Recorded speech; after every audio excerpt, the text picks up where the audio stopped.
Chairman, sir, thank you very much. We've had a short duration discussion, but I think quite a lot of members, many of them have given us their valuable inputs on what they think of the white paper and its contents. So, giving a very brief introduction to my speech, my reply, not really getting into too much of a detail which is there in the white paper itself, because it's been laid in both the houses and I've given a fairly elaborate reply in Lok Sabha and also a fairly elaborate opening statement there, but I still would get into some details, but not too many. I understand the delay or the time that we need to conserve because you have one more discussion to take place. So the economy in 2014, which we inherited, there is a need for me to just explain that for a moment. It may suit the members of the opposition, at least some parties, particularly the Congress, to say the economy, we had left it in a prime shape, our growth rate was this per capita. And I can always have several members from our side who speak. After all, you inherited a very good economy from Atal Bihari Vajpayeeji's time, and maybe your first 5 years you tried benefiting the people with that good economy.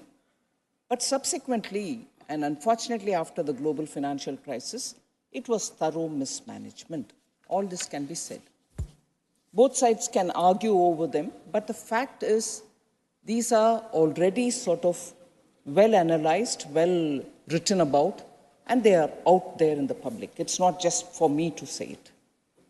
We'll certainly say it because when we got the economy into 2014, when we inherited the economy, and soon after that, Honorable Prime Minister himself, a year later probably, went public to say, may not be the best time for me to get this out. He didn't at that time think whether he's going to come up with something later. But clearly the intention of why a white paper was not brought out was clearly stated by the Prime Minister himself. It would have certainly damaged the confidence the Indian citizens had in our own country, in its institutions, in the strength of its economy, in the strength of the institutions which have to serve the economy and so on. So he didn't want to shatter the confidence of the people. After all, they blessed him to come and serve the country. We all saw him evocatively bowing his head at the entrance of the parliament saying, I've come here as a servant of the people. I've come here to serve the country. There's no good crying afterwards saying, oh, the economy is really bad. I've come here, but I'm sorry.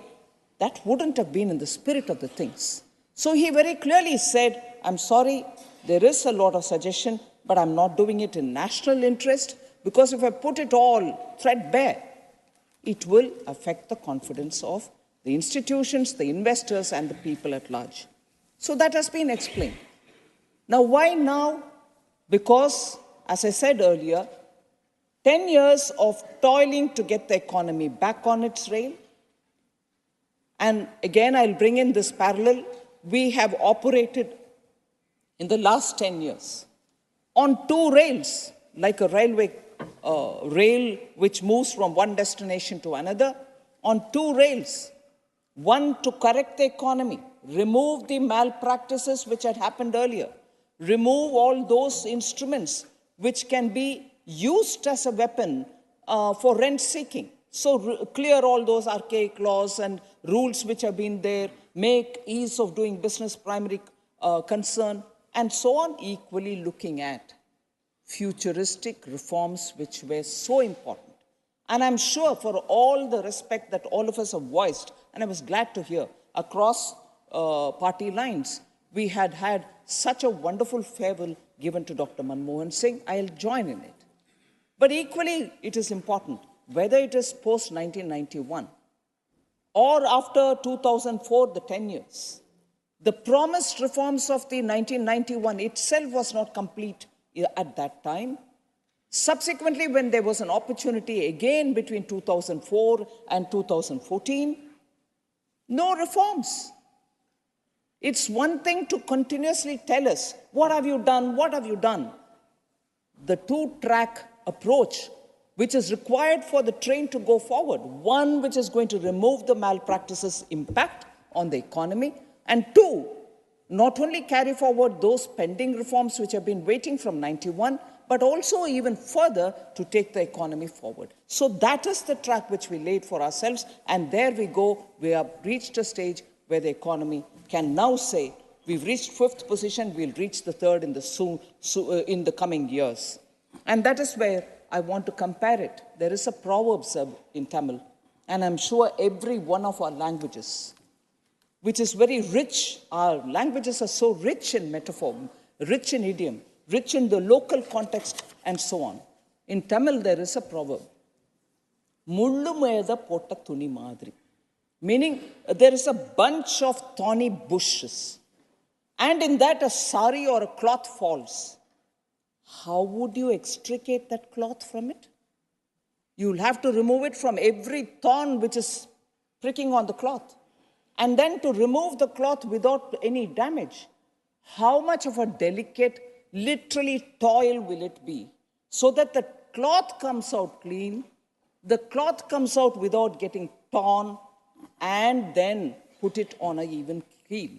The economy was like that piece of cloth on a thorny bush. That thorn, the bush was full of all those malpractices which have torn into the economy. That is exactly how the economy was, and there is no exaggeration. This is very evocative, an example that, or a word, idiom that I'm using, but actually that was it, and that's what has gotten captured. Otherwise, why me? Mullu meda potta thuni. What was the idiom, or what was the phrase which the whole world was using for us? Fragile five. That's not what I'm calling it. World called you like that at 2014. World called all of us. You're in an economy which is fragile. And if you're fragile, what is the level of fragility? From the bottom, you're within the first 5. If that is the halat of the economy that Prime Minister Modi and this government inherited, did we sit watching, say, wondering how to sort it out? Straight away we got into action. That was why the first cabinet decision in 2014 was one to form an SIT to remove the black money. And second was an expenditure reform committee which was formed under Bimal Jalanji, just so that all the profligate expenditure of the earlier government could be rationalized, more systematic and answerable methods of doing the governance will be put in place. Those were the first 2 decisions of this government, clearly stating the intent with which we are getting on the job of cleaning the economy and giving it new lease of life. And as a result, today I'm happy to say that we've reached where we have reached. And at this stage, as an elected government, we have every duty to inform the public of this country to these 2 august houses, Lok Sabha and the Rajya Sabha, where people's representatives are seated, so that they know the true picture. What was it then? Comparable time. What is it now? And what effort it took for us to restore it. Mullu meda potta thuni. I repeat it. That mind picture about our economy and the way in which it had to be delicately removed from those thorny bushes. Do legislation. Do correction in the rules. Also make sure that you're giving enough incentives where it has to go in the right place. Savings by using technology. Not one thing, sir, and not at one level, sir. Across the board, at various levels, the economy had to be restored.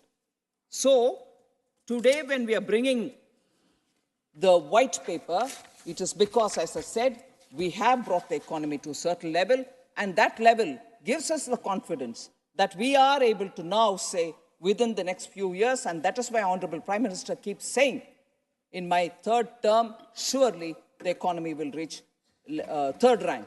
And this is not without reason.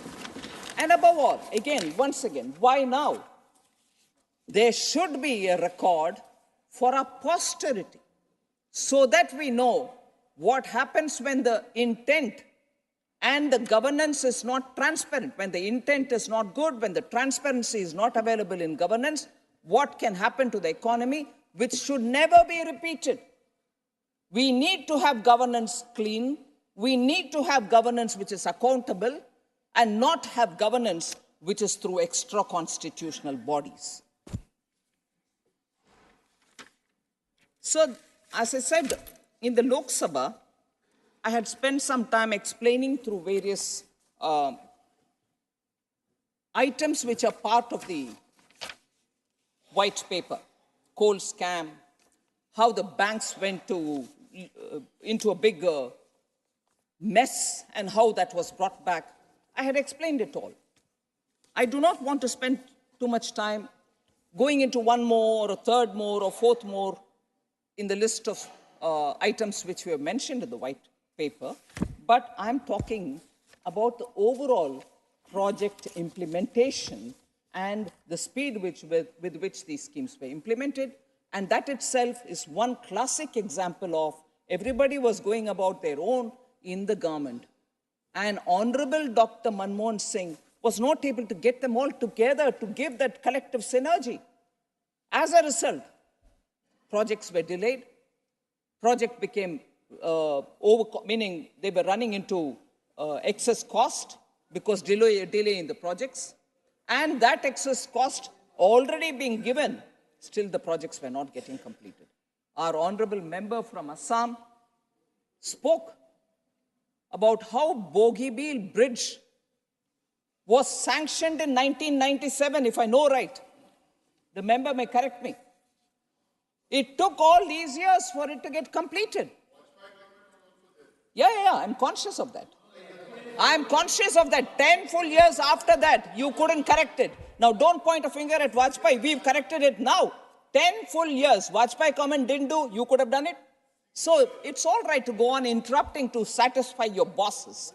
But do have the patience to listen. All right? Yeah. Bosses, there will be some people reporting to your bosses, right? So, you can correct me for everything which is factual if I'm not saying right. But don't go on weakening a person standing here to tear their guts out to speak to you after you have been patiently heard out. Sir, project implementation, sir. Aadhaar, direct benefit transfer, Jan Aushadhi Kendra, all of them they say it's ours, acknowledge us, we were the one to bring it in, and so on. Let me highlight just Jan Aushadhi Kendra. Middle class, the poor, all of them benefit when the medicines are available for lesser price. Branded medicines have become so expensive that they can't do it. Jan Aushadhi was started in 2008. Jan Aushadhi Kendras was started in 2008. Who denies it? It's theirs. But where was it? 2008 they started. 2014, only 80 Jan Aushadhi Kendra have been established at that time, which is 6 years after it was launched. 80 centers only. They go on talking about right to food, we established. We gave the right for information. Array, right for medicine you also brought now. Why only 8 in 6 years? 80 in 6 years? I just want to contrast this with what Honorable Prime Minister Modi has done. Sir, the number of Jan Aushadhi Kendras reached 10,000 in December 2023. And common citizens are benefiting out of medicines which are available at affordable prices. More than 1,800 medicines are available in these kendras, and that is helping the poor and the middle class to obtain medicines affordably. So not only Bogibeel Bridge, which got completed in time, Pavitra, our MP, was speaking about it. Second railway station in the northeast, in all our independent India's history. A second railway station in the northeast happens when Prime Minister Modi comes in. After the first one, you forgot the northeast. At least you remember that Dr. Manmohan Singh himself was from Assam. उधर थोड़ा काम करते, वो भी नहीं किया. Visits नहीं हुआ किसी का भी. जाते probably just, I don't want to deride anybody. It's important to assimilate with people and join in their revelry also. सिर्फ उनके साथ गाना गाना और थोड़ा वो communal dancing में participate करना सिर्फ काफी नहीं है. आगे उधर काम भी करना चाहिए. उनके साथ मिलजुल कर रहना भी चाहिए, काम भी करना चाहिए. वो तो नहीं हुआ. Sir, program implementation.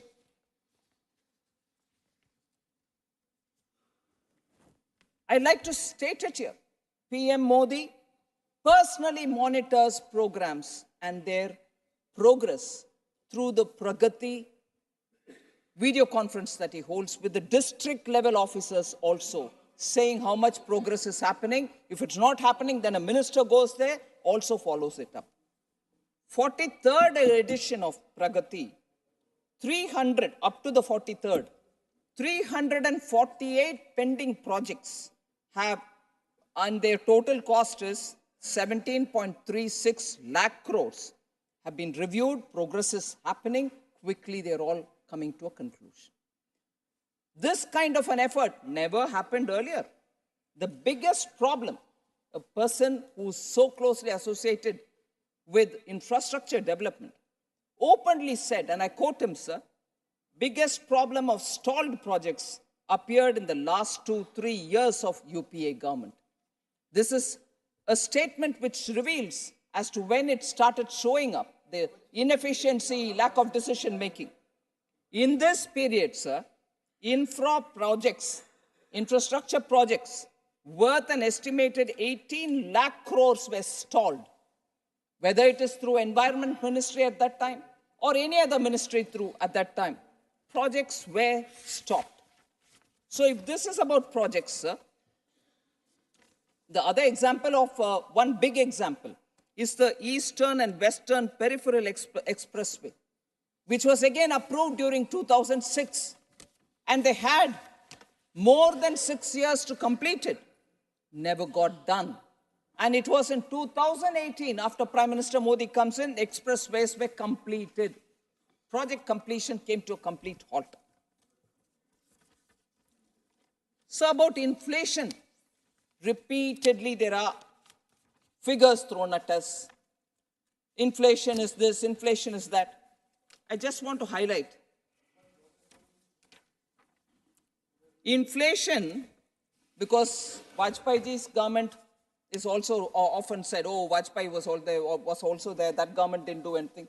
I want to tell you, sir, inflation in the last year of Atal Bihari Vajpayee's government, NDA government, was below 4%. Was below 4%. I'm not very good in Hindi, but I'm tempted to use one saying. Good ko gobar karna. Am I right? Good ko gobar karna, inke mastery hai, sir. 2014 में जब NDA government Vajpayee ji का 4% below inflation के साथ आपके हाथ में सौंपा, आपने उसको क्या किया? गुड़ को गोबर कर दिया.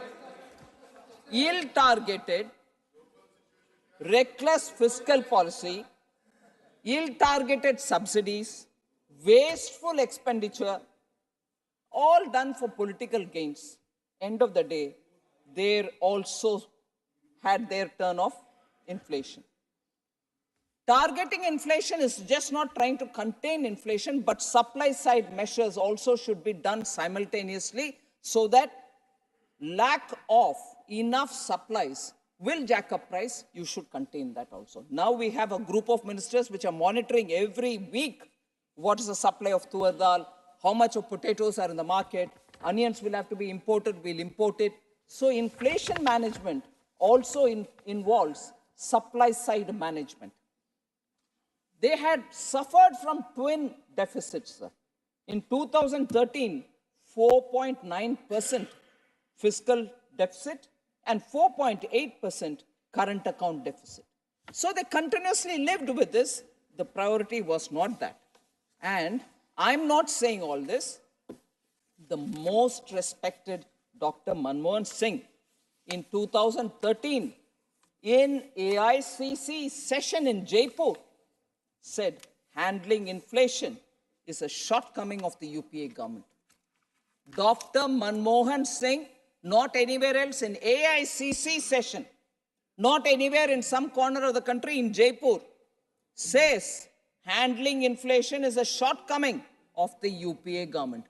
इसके बाद बार बार इन्फ्लेशन के ऊपर आपने क्या किया, हमने अच्छा किया, हमने अच्छा, अरे डॉक्टर मनमोहन सिंह ही कह रहे हैं भाई inflation management is a shortcoming of UPA government, वो खुद कह रहे हैं sir. So average inflation under UPA, that is between 2004 and 2014, was 8.2%. Average retail inflation during UPA 2, which is 9 to 14, was over 10%, double digit. So double digit inflation occurred 9 times from January 2012 to April 2014. 9 times it went beyond 10%.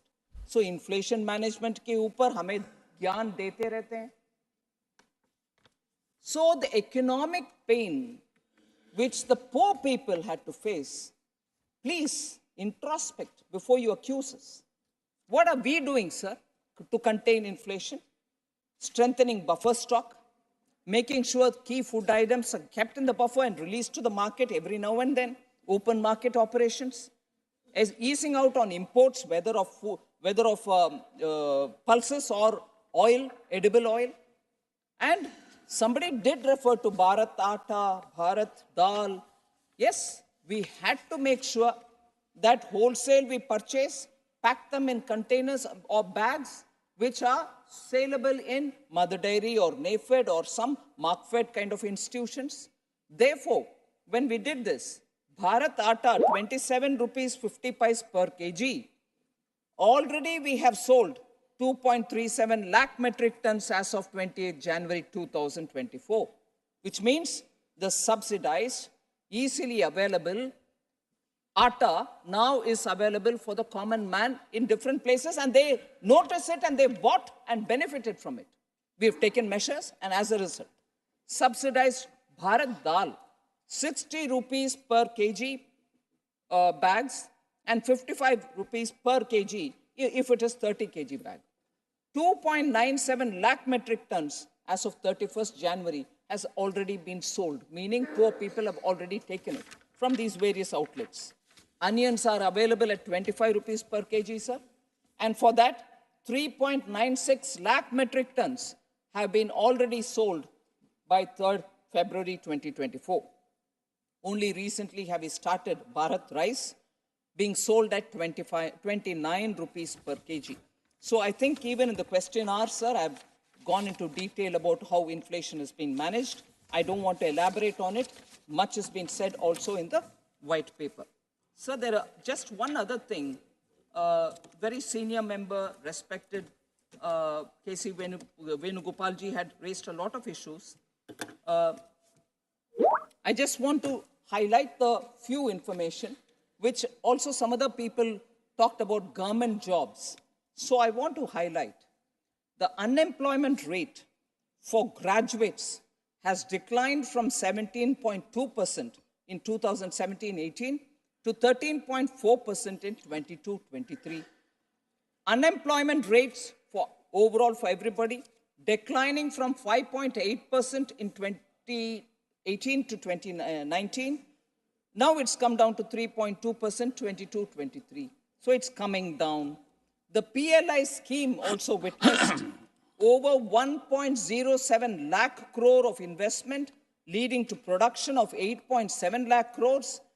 Employment generation through that is about 7 lakh. for individuals, 7 lakh individuals. Sir, the yearly net payroll additions to the EPFO, till some time ago, the minister was here, the net payroll additions to the EPFO more than tripled from 61 lakhs to 139 lakhs in 2022-23, sir. So, government jobs in particular, someone did raise that question.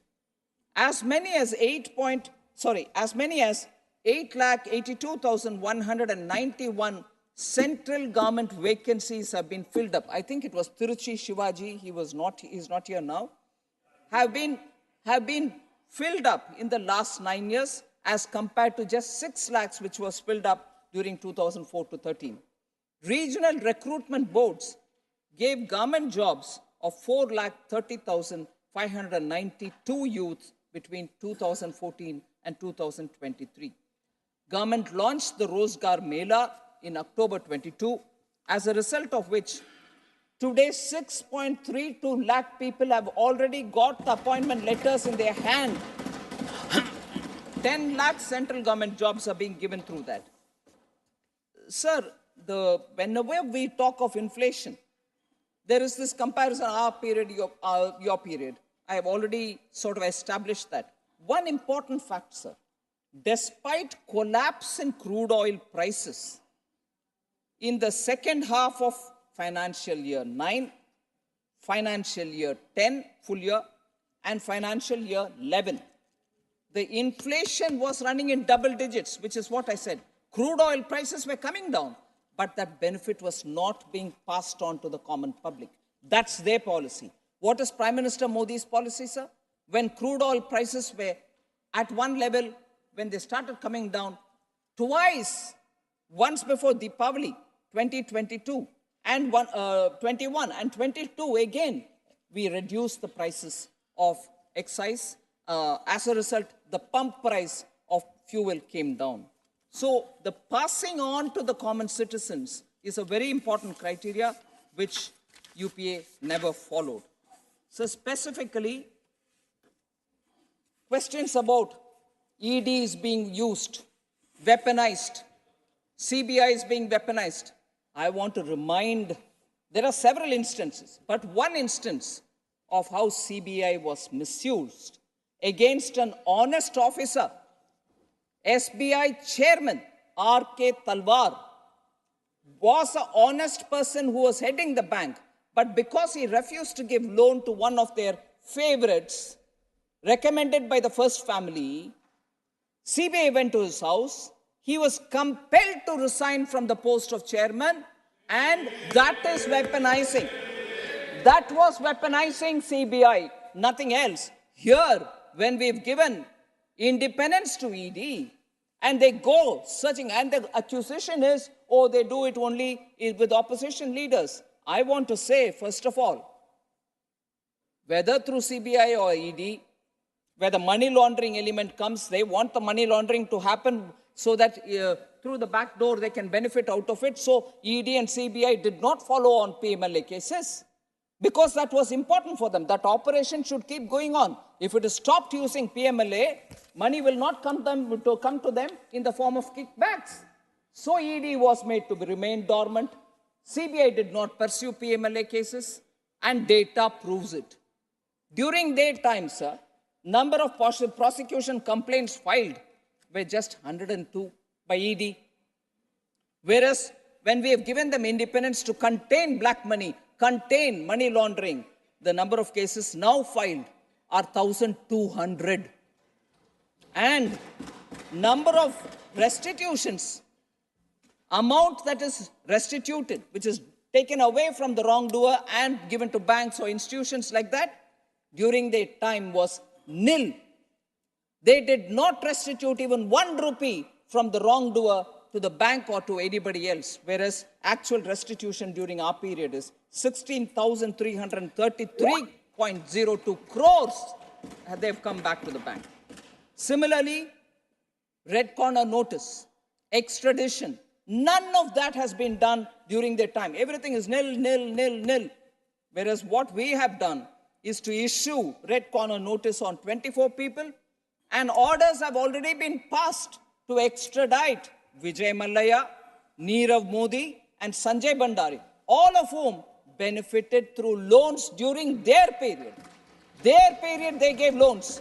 And these people ran away from the country. They did not take any action. And when we came to power, we had to send notice, fight in the case, and the orders for extraditing them has already been issued. So, K.C. Venugopalji had, I can't see him here, but I'll still respond, said, tell me one scheme that you have brought compared to our, RTE, RTI, and NFSA. Sir, I want to just give him one. More also. I want to highlight the fact, sir. I was immensely grateful to our member from Uttar Pradesh.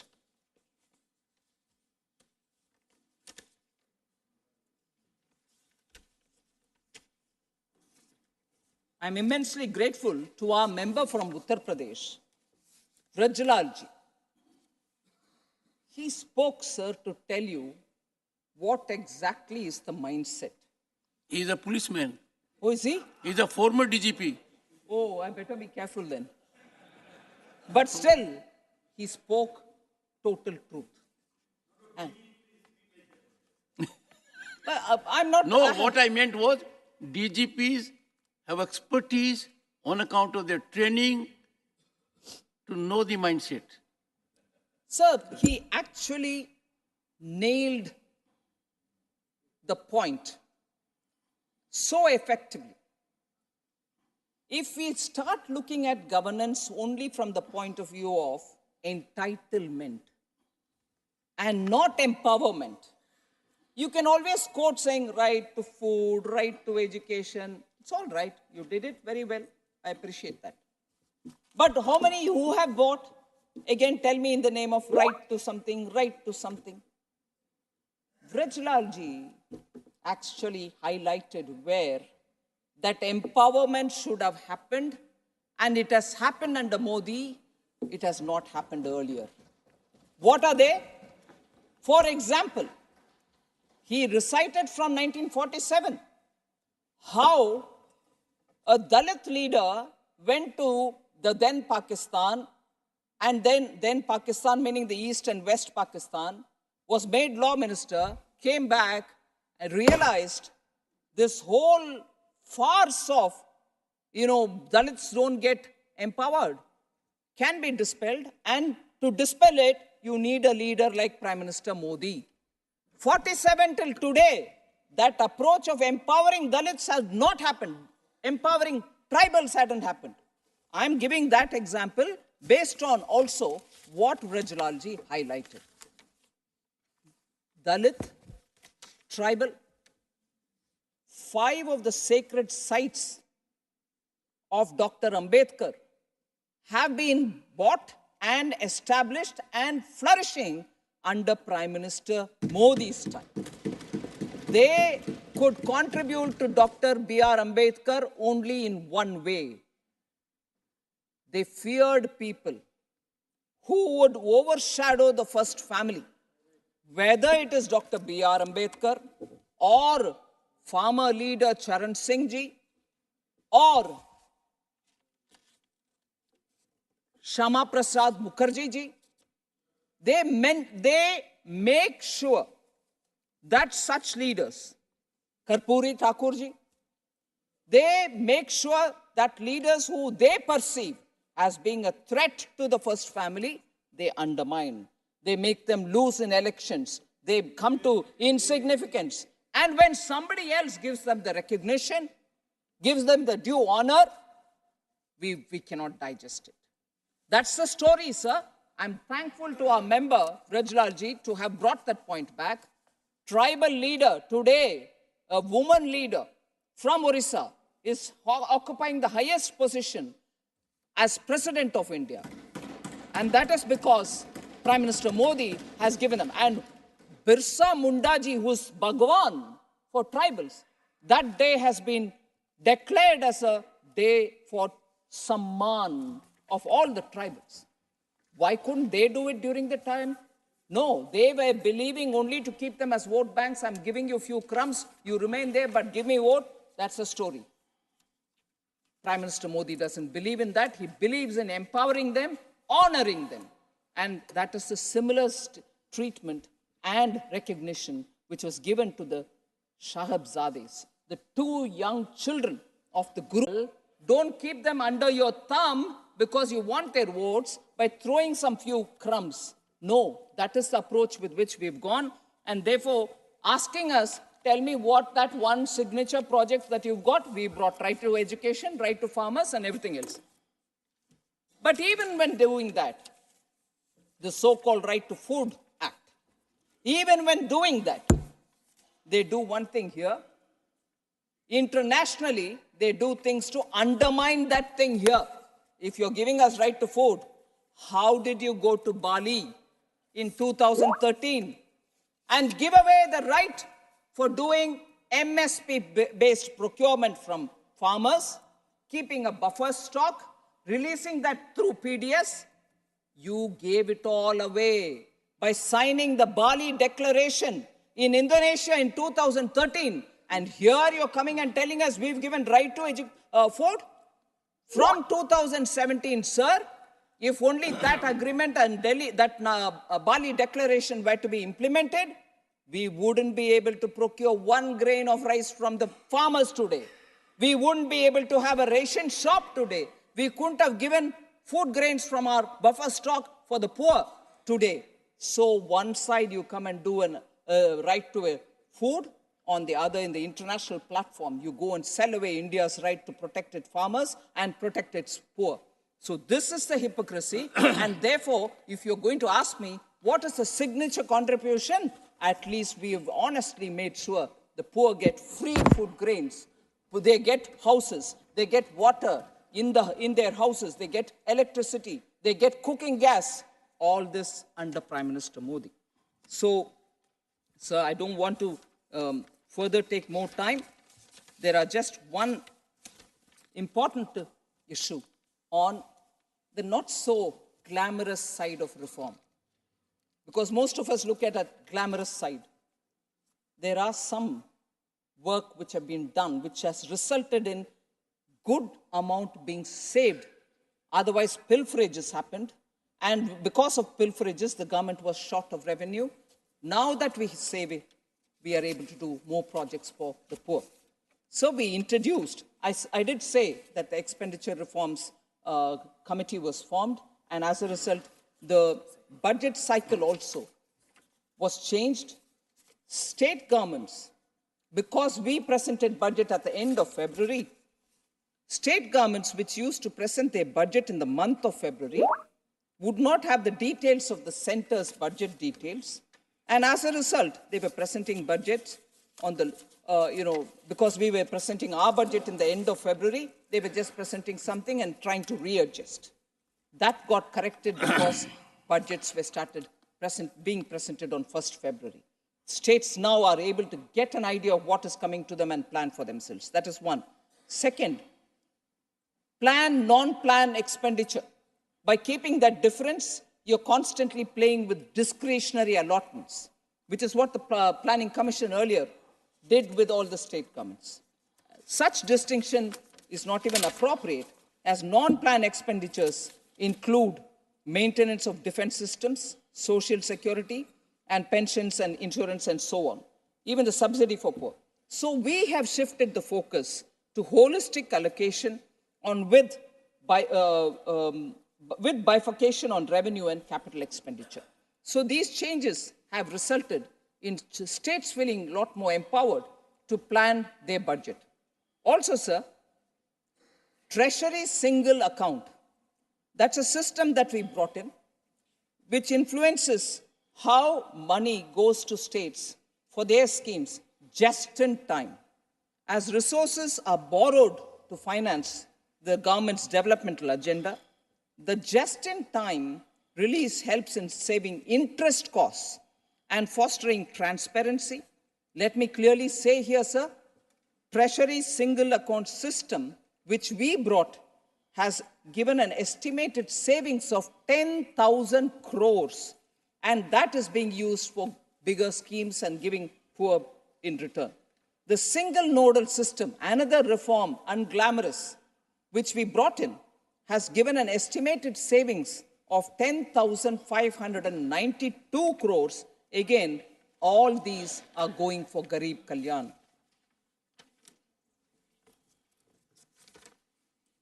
Sir, MSME, this is my last point.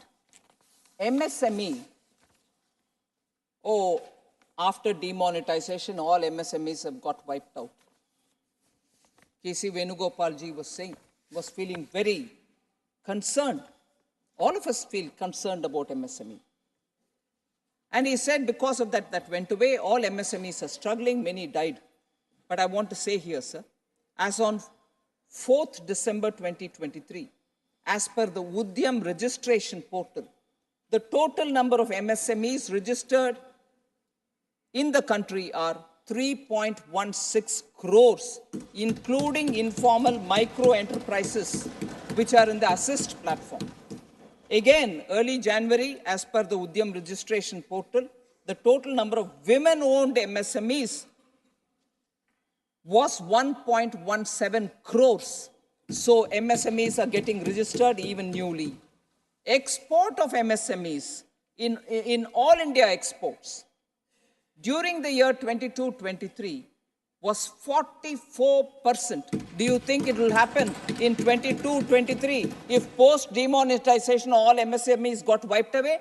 40%, 44% of all India exports are happening through the MSMEs. So they should do some more homework rather than come with general observations which are getting disproved each time data is thrown at them. Sir, the efforts that we take are during the COVID itself. 5 lakh crore emergency credit line guarantee scheme for businesses were extended, which were used by a lot of MSMEs. And I'm telling you with great sense of pride that even as we come to the end of that period, many of them have honored their own loans returns and servicing the interest. This guarantee is not going to be used by most of those loans which were given.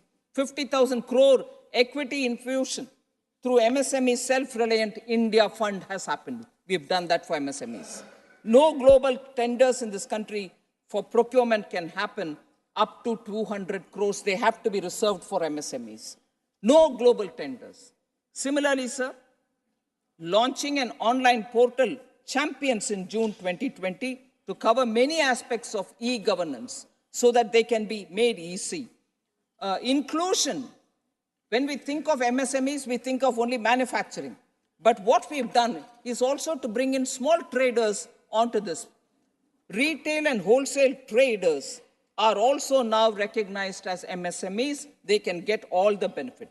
Non-tax benefits have been extended for 3 years in case of an upward change in status of MSME.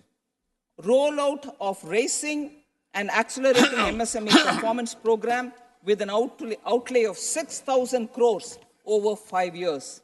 And lastly, sir, the Udyam Assist platform, which was launched in 23 to bring informal micro enterprises under the formal ambit to avail priority sector lending has also been done. So MSME can now take the money which is coming under the priority sector lending umbrella. So lastly, I was a bit appalled. Madam, this is second lastly. Did I say one lastly? I'm sorry. Second lastly. I'm sorry, sir. I'll correct myself. Sir, who made Charan Singh PM? Was an observation by K.C. Venugopalji. People make PMs. I hope the Congress party is not living in that thing. They make PM, they throw PM, they bring in PM, they reject PM. No. People have rejected the Congress. But if you're well aware of that politics of that time, sir. Indira Congress decided to extend support to Chaudhry Charan Singh, who took oath as Prime Minister on 28 July 1979. Within 24 days, he resigns. Why? Because Indira Gandhi's Congress withdrew support from him. Charan Singh said he resigned because he was not ready to be blackmailed into withdrawing cases against Indira Gandhi. Indira Gandhi cases which were put on her post-emergency. Indira Gandhi ji wanted Charan Singh to withdraw certain cases against her relating to the excesses committed during emergency, and he refused.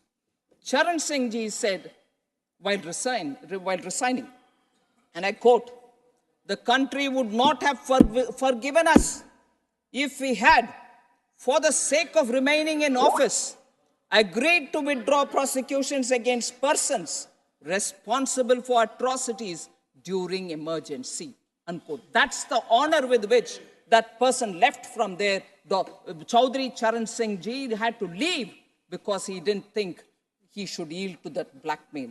So it was the Congress party which brought down Chaudhry Charan Singh ji in 1979. Good that K.C. Venugopal ji brought that up. It's all right for them to now say, it's all right, you go away to his grandson. But the fact remains, they had no respect for Chaudhry Charan Singh ji. This is the way they blackmailed him. An honorable man that he was, he said, no, I'm not falling into this, and he went away. Similarly, today, I'm grateful that our government has honored P.V. Narasimha Rao ji. Many things can be said. 91 reform, if he wasn't the Prime Minister at that time, even an economist, Dr. Manmohan Singh, couldn't have performed what he did as a government. Congress party did not even have the gratefulness to recognize him even after his death. The pictures, the video of the party's office, headquarters office, gate closing, even as his corpse was going, will bring tears to anybody's eyes. A person sacrifices and serves the party, but because of prejudice, you ignored him even after his death. That is the gratefulness this party has shown. And I don't need to say that it is the party which gave, under their own prime ministers, the prime ministers gave themselves Bharat Ratna. Nehru ji, Indira ji, all gave themselves the Bharat Ratna. They didn't bother about others.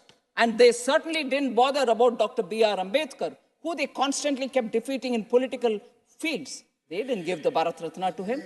And therefore, sir, this party should not shed crocodile tears, or should not, for the record's sake, say, oh, no, we welcome Bharat Ratna being given for P.V. Narasimha Rao, for Chaudhry Charan Singh ji, and so on. They've proven when they were alive how torturous their lives were, how they tortured them. All that is very clear, and it will go on the records of the parliament as to how, when they were alive, they tortured them, insulted them, and now when a different party, when Prime Minister Modi gives them Bharat Ratna, they are not even able to gulp the fact. Thank you very much.